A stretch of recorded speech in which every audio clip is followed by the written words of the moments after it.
Picture this. It's 2022. The world is on a knife's edge. Russia has just invaded Ukraine, and at this really tense global security forum in Bratislava, India's foreign minister, Dr. S. Jaishankar, gets put on the spot. An interviewer leans in, and the question they ask, well, it's not just a question. It's a thinly veiled threat from the West. The subtext here is crystal clear. Fall in line on Russia, or you're on your own against China. Now, for decades, an Indian diplomat facing this kind of pressure might have given a cautious, maybe even an apologetic response. But the old playbook, well, it was about to get tossed right out the window. What happened next was something else entirely. Direct, surgical, and utterly unapologetic. This wasn't just some clever soundbite. It was a seismic shift in global diplomacy. In one single sentence, decades of post-colonial deference were just gone. He reminded Europe that its memories seemed a little selective, that the China-India border conflict had been raging long before Ukraine, while Europe was, in his words, singularly silent. And that moment went viral for one simple reason. It wasn't just clever, it felt true. That comeback was no accident. It was the public unveiling of a brand new, meticulously crafted doctrine. So in this explainer, we're going to pull back the curtain and decode the secret playbook behind it.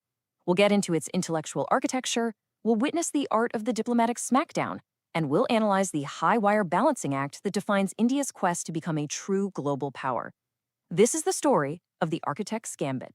So, how did India even get to this point? To really understand that moment in Bratislava, we have to go back and look at the huge philosophical shift that's been quietly reshaping New Delhi's thinking, a move away from abstract ideals and towards cold, hard national interest. Okay, so this slide, it lays it all out, the before and after. On the left, you've got the old India of the non-aligned movement. For most of the Cold War, this meant a kind of moralistic, almost preachy neutrality. It was passive, it was idealistic, and it was really defined by what India was against. But on the right, you see the new doctrine, multi-alignment, and it's a total paradigm shift. It's proactive, not passive. It's realist, not idealistic. The core idea, engage with everyone, the US, Russia, Europe, Iran, but always on India's own terms, building partnerships based purely on what's best for India. So where does this new confidence even come from? Well, the architect of this policy, Dr. Jaishankar, argues that for way too long, India relied on borrowed paradigms, strategic ideas cooked up in Washington or Moscow. The new playbook just throws them out. And instead, it reaches back thousands of years for inspiration to one of India's foundational epics, the Mahabharata. He literally sees today's chaotic world as a modern version of that epic's Great War. And what he pulls from it are these three just killer lessons for today. First, you prioritize dharma. And in this context, dharma basically translates to the national interest. You act decisively and you don't get bogged down by what others think. Second, you have to understand the limits of law. When your survival is on the line, statecraft requires a clear-eyed view of power, and yes, sometimes the need for force. And third, embrace alliances of convenience. Just like the heroes in the story, modern India has to be flexible enough to partner with whoever it takes to get the job done. The doctrine also has this really cool built-in warning system against failure, which Jaishankar calls the Awad syndrome. It's this historical analogy about a kingdom that was so busy and absorbed in playing chess that it was completely blindsided when the British just walked in and annexed it. The lesson is brutal. In the great game of nations, if you fail to define yourself, the world will define you. And trust me, it's rarely in your favor. This is the one mistake the new playbook is determined to avoid at all costs. Okay, so that's the theory. But what does this blend of ancient philosophy and modern realism actually sound like in practice? Let's get into the art of the smackdown and hear the voice of the new India. A perfect example, Russian oil. After the Ukraine invasion, the West was leaning hard on India to stop buying it, accusing Delhi of funding Putin's war.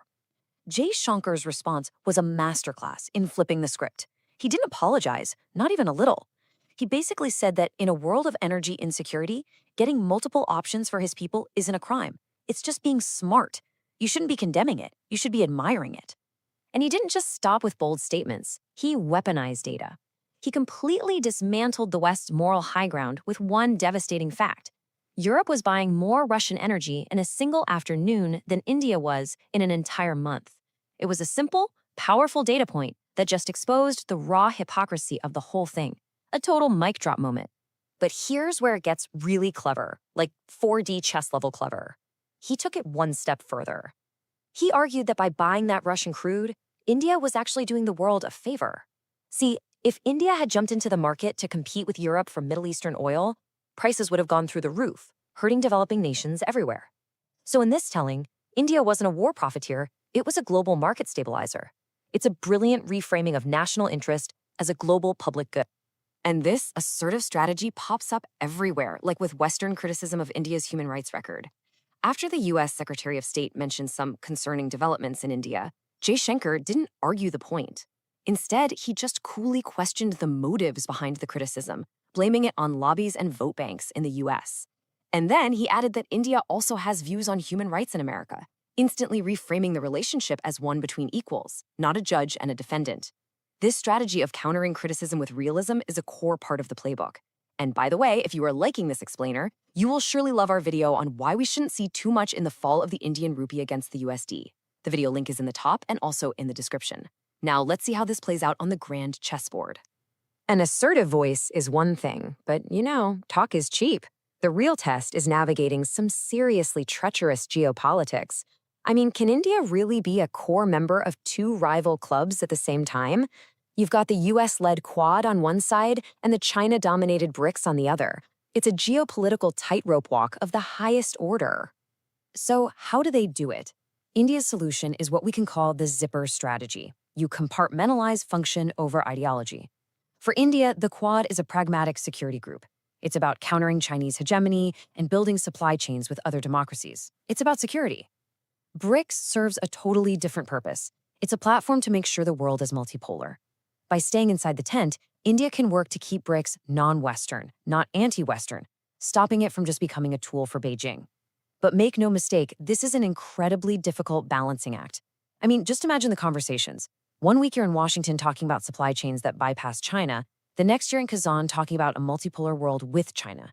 It's a high-wire act with no safety net. But all of this, the philosophy, the smackdowns, the balancing acts, it was all about to face its ultimate trial by fire on the frozen heights of the Himalayas. The dangerous 4-year standoff with China, that was the doctrine's greatest test. After a deadly clash in the Galwan Valley, Jaishankar laid down an ironclad rule. The state of the border determines the state of relations, and the meaning was unmistakable. No business as usual. Period. No high-level meetings, not while tens of thousands of Chinese troops were massed on the border. For 4 long years, India held that line, weathering immense pressure to just separate the border issue from everything else. It was a pure test of national will. And this timeline, it just shows you how grueling that path was. It started with that brutal Galwan clash in 2020, the deadliest in decades. Then, after painstaking talks, a partial disengagement in 2021. But the real breakthrough didn't come until late 2024, with a deal that finally restored Indian patrolling rights in key areas. And this is what paved the way for the first Leaders Summit in 5 years, a very hard one and very cautious thaw. But let's be really clear, this victory wasn't won in fancy meeting rooms alone. The diplomatic persistence was backed by credible military force. India deployed and sustained over 50,000 troops in some of the most inhospitable terrain on the planet.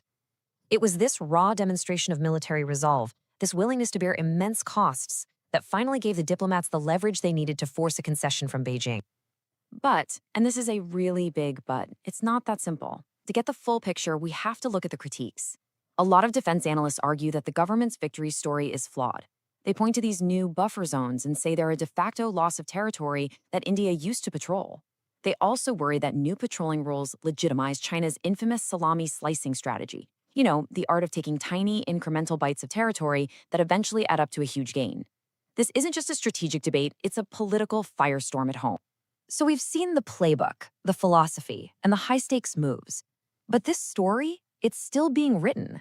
So what does the future hold for this ambitious strategy? What's the final chapter? The endgame is pretty clear. India is no longer content with just being a balancing power, a swing state that others try to win over. The grand ambition is to become a global pole, an independent center of gravity capable of shaping global events, not just reacting to them. A rule maker, not just a rule taker.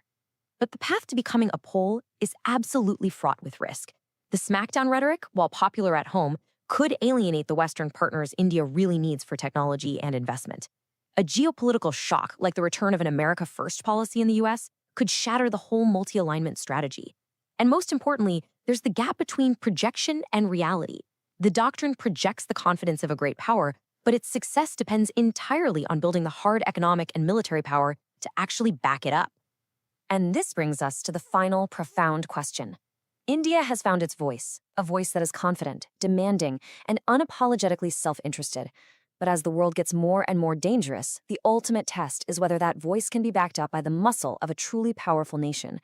Can the architect's bold design be built on a foundation of steel? What do you think? Is this new doctrine a masterstroke that will cement India's place as a leading power? Or is it a high-risk gamble that could backfire? Let us know what you think in the comments. And if you want to keep decoding the grand strategies shaping our world, make sure to subscribe and hype this explainer. Thanks for watching.